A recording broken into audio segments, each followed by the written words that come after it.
আজকের পৃথিবীর সবচাইতে আলোচিত এবং ঘটনাবহুল ভূখণ্ডসমূহের অন্যতম হলো সিরিয়া। একজন মুসলমানের কাছে মক্কা এবং মদিনার পরে তৃতীয় সবচেয়ে গুরুত্বপূর্ণ এবং পবিত্রতম ভূখণ্ড হলো সিরিয়া। কারণ রাসূল করিম সাল্লাল্লাহু আলাইহি ওয়াসাল্লামের বহু তাৎপর্যপূর্ণ ভবিষ্যৎবাণী রয়েছে সিরিয়াকে কেন্দ্র করে। আজকের সিরিয়ার প্রাচীন এবং ঐতিহাসিক নাম ছিল শাম। এই শামকে কেন্দ্র করে যতগুলো বর্ণনা হাদিসের কিতাবসমূহে পাওয়া যায়, সেই শামের সীমানা অবশ্য আজকের সিরিয়া থেকে বেশ খানিকটা বিস্তৃত এবং বড় ছিল। সিরিয়া, জর্ডান, ফিলিস্তিন এবং লেবানন এই দেশগুলো মিলে ছিল তখনকার শাম। অবশ্য তখনকার শামের সবচেয়ে প্রধান এবং বড় অংশ যেহেতু আজকের সিরিয়ায়, সেই জন্য সিরিয়াকেই সাধারণত শাম বলা হয়। শাম বা সিরিয়ার প্রধান এবং অন্যতম বৈশিষ্ট্য হলো যুগে যুগে আল্লাহ সুবহানাহু ওয়া তাআলার পক্ষ থেকে বিভিন্ন নবী রাসূল যে সারা পৃথিবীতে এসেছেন, তাদের সবচেয়ে বড় অংশ এবং সবচেয়ে বেশি সংখ্যক নবী রাসূল এসেছেন এই শাম বা সিরিয়া। শাম বা সিরিয়া এটাই কিয়ামতের ময়দান হবে। কিয়ামতের দিন লোকেরা এখানেই সমবেত হতে থাকবে।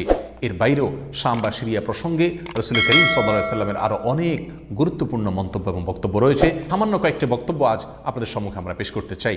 তার মধ্যে এক নম্বর হলো সহিহ বুখারীতে বর্ণিত হয়েছে, নবী আলাইহিস সালাতু ওয়াস সালাম বলেছেন, লা তাযালু তায়ফাতুম মিন উম্মতি মানসুরিন লা ইয়াদুররুহুম মান খাযালাহুম হাত্তা তাকুমাস সাআহ। অর্থাৎ আমার উম্মতের মধ্যে একটা বিশেষ শ্রেণী, বিশেষ কিছু লোক থাকবে, একটা দল থাকবে যারা সত্যের পক্ষে লড়াই করতে থাকবে, আল্লাহর সাহায্য তাদের সঙ্গে থাকবে এবং তারা এই সত্যের পক্ষের লড়াইকে অব্যাহত রাখবে কিয়ামত কায়েম হওয়া পর্যন্ত। তাদেরকে যারা পর্যদস্ত করতে চায়, অপমান করতে চায়, ক্ষতি করতে চায়, তাদের কেউই তাদের কোনো ক্ষতি করতে পারবে না। এই হাদিসে নবী আলাইহিস সালাম যে দলটির কথা বলেছেন, যারা সাহায্য প্রাপ্ত হবেন আল্লাহর পক্ষ থেকে এবং যারা অটল অবিচল থাকবেন সত্যের উপরে কিয়ামত পর্যন্ত, যাদেরকে কেউ অপদস্থ করতে পারবে না, সেই দলটি কারা এবং তাদের অবস্থান কোথায় হবে, এই প্রসঙ্গে সহিহ বুখারীতে নবী আলাইহিস সালামের একাধিক সাহাবায়ে কেরামের মন্তব্য রয়েছে, যারা বলেছেন যে এখানে যে দলটির কথা বলা হয়েছে তারা হলেন সিরিয়ায় অবস্থানকারী হবেন এবং এটা হবে কিয়ামতের ঠিক আগ মুহূর্তে। তাবরানীর এক বর্ণনা, নবী আলাইহিস সালাম নিজেও বলেছেন আল্লাহ সাহায্যপ্রাপ্ত সেই দলটি থাকবে সিরিয়ায় বা শামে। সিরিয়া প্রসঙ্গে দ্বিতীয় হাদিসটি বর্ণিত হয়েছে সহিহ বুখারীতে। বিখ্যাত সাহাবী আব্দুল্লাহ ইবনে ওমর রাদিয়াল্লাহু তাআলা আনহু বলেছেন, রাসূল করিম সাল্লাল্লাহু আলাইহি ওয়াসাল্লাম ইরশাদ করেছেন, আল্লাহুম্মা বারিক লানা ফি শামিনা ওয়াফি ইয়ামানিনা, অর্থাৎ আল্লাহ আমাদের সিরিয়ায়, আমাদের ইয়ামানে আপনি বরকত দান করুন। এই কথা বলার পরে উপস্থিত লোকেরা বলল, ইয়া রাসূলুল্লাহ ওয়াফি নাজদিনা, আমাদের নজদেও আল্লাহ বরকত দান করুন, সেই দোয়া করুন আপনি। নবী আলাইহিস সালাম তাদের কথায় কর্ণপাত না করে আবারও বললেন, আল্লাহুম্মা বারিক লানা ফি শামিনা ওয়াফি ইয়ামানিনা। লোকেরা আবারও বললেন ওয়াফি নাজদিনা, আমাদের নজদেও।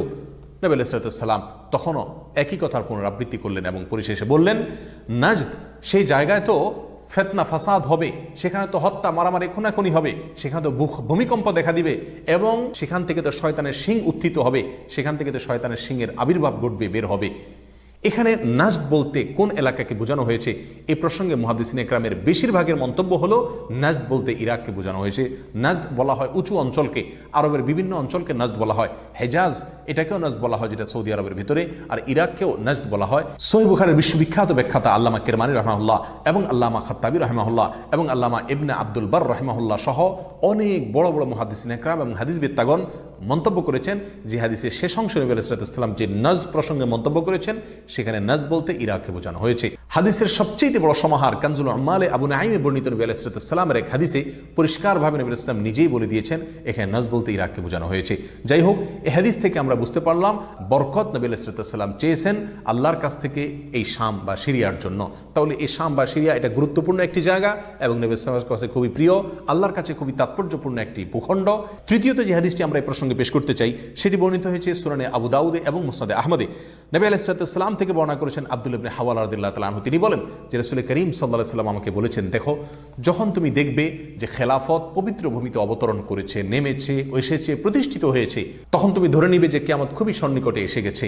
এ হাদিসে নবী আলাইহিস সালাম পবিত্র ভূমিতে যে খেলাফত অবতরণ করলে কিয়ামত নিকটবর্তী এটা বোঝা যাবে বলেছেন। এখানে পবিত্র ভূমি বলতে তিনি কি বুঝিয়েছেন, এই ব্যাখ্যা প্রসঙ্গে প্রায় সকল মুহাদ্দিসিন একরামের অভিমত হলো নবী আলাইহিস সালাম এখানে সিরিয়াকে বুঝিয়েছেন। আগে এবং পরের আলোচনাকে পর্যালোচনা করলে সেটাই পরিষ্কার হয়ে যায়।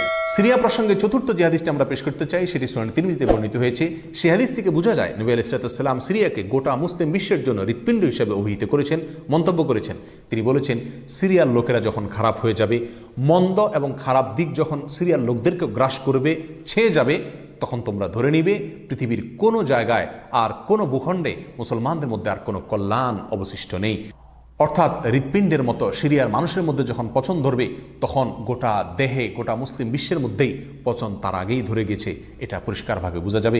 এ হাদিস থেকেও সিরিয়া অত্যন্ত গুরুত্বপূর্ণ ভূখণ্ড, সেটা পরিষ্কারভাবে আমরা বুঝতে পারি। সিরিয়া প্রসঙ্গে 5 নম্বর হাদিসটি বর্ণনা করেছেন আবু হুরায়রা রাদিয়াল্লাহু তাআলা আনহু, আর এটি বর্ণিত হয়েছে সুনান ইবনে মাজাহ।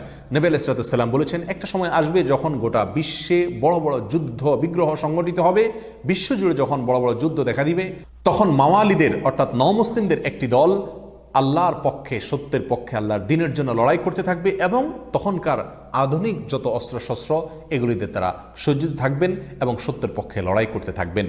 তাহলে চরম সংকটময় পরিস্থিতিতে আল্লাহ সুবহানাহু ওয়া তাআলার একটা বিশেষ সাহায্য এবং অনুগ্রহ আমরা দেখতে পাচ্ছি, আর সেটা অবতীর্ণ হবে, সেটা নাজিল হবে এই সিরিয়ার দামেস্ক নামক শহরে। নাম্বার 6, সিরিয়া প্রসঙ্গে নবী আলাইহিস সালামের আরেকটি তাৎপর্যপূর্ণ ভবিষ্যদ্বাণী রয়েছে, যেটি বর্ণিত হয়েছে সহিহ মুসলিমে। বর্ণনা করেছেন সাহাবী নওয়াস ইবনে সুমআন রাদিয়াল্লাহু তাআলা আনহু। তিনি বলেছেন, নবী আলাইহিস সালাম একবার দাজ্জাল প্রসঙ্গে দীর্ঘ এবং বিশদ আলোচনা করলেন।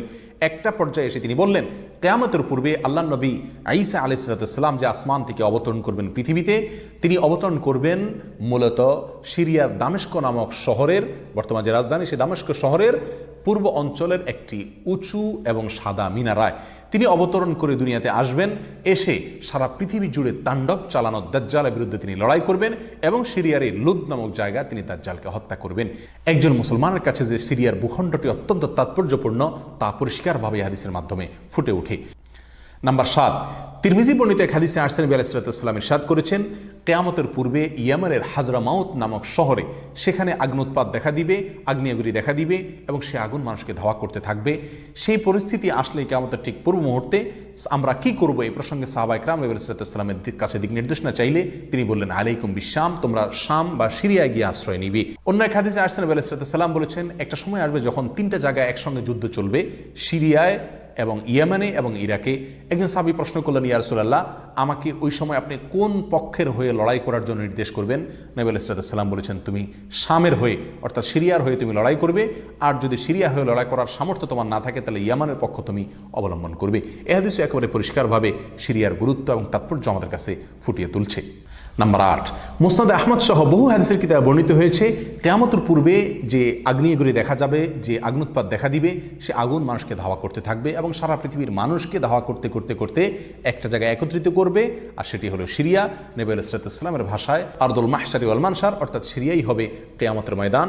কিয়ামতের সময় সারা পৃথিবী থেকে মানুষ সমবেত হয়ে এই সিরিয়াতেই একত্রিত হতে থাকবে। নাম্বার 9, নবী আলাইহিস সালাম আরেক হাদিসে বলেছেন, মালায়েকাতুল্লাহি বাসিতু আজনিহাতাহুম আলা শাম, আল্লাহর ফেরেশতাগণ সিরিয়ার উপরে তাদের ডানাকে ছেয়ে আছেন অথবা ছেয়ে থাকবেন। এই হাদিস থেকেও শাম বা সিরিয়ার গুরুত্ব করে পরিষ্কারভাবে ফুটে ওঠে। নাম্বার 10, এক হাদিসে আসছেন, নবী আলাইহিস সালাম তার এক স্বপ্নের বিবরণ দিতে গিয়ে বলছেন যে, আমি একবার শুয়েছিলাম, দেখলাম আমার মাথার নিচ থেকে আল্লাহর কিতাবকে ছিনিয়ে নিয়ে যাওয়া হলো এবং সেটাকে যখন নিয়ে যাওয়া হচ্ছে আমি তাকিয়ে থাকলাম কোথায় নিয়ে যাওয়া হচ্ছে। দেখলাম যে একটা আলোক রশ্মি চলে যাচ্ছে এবং যেতে যেতে সিরিয়ার ভূমি পর্যন্ত সেটা চলে গেল এবং সেখানে গিয়ে অবতরণ করলো। এরপর নবী আলাইহিস সালাম বললেন, আলা ইন্নাল ঈমানা ইযা ওয়াকাআতিল ফিতানু বিশাম, অর্থাৎ যখন সারা পৃথিবীতে ফিতনা ফাসাদ ছেয়ে যাবে তখন ঈমানের ঠিকানা হবে সিরিয়ায়, আর ঈমানদারদের আশ্রয়স্থল হবে, শেষ ভরসা হবে সিরিয়া। সম্মানিত ভাই বন্ধুগণ, এই হাদিসগুলো থেকে পরিষ্কারভাবে ফুটে উঠলো যে মক্কা মদিনার চাইতেও ঘটনা বহুল হবে কিয়ামতের পূর্ব মুহূর্তে শাম বা সিরিয়া নামক ভূখণ্ড।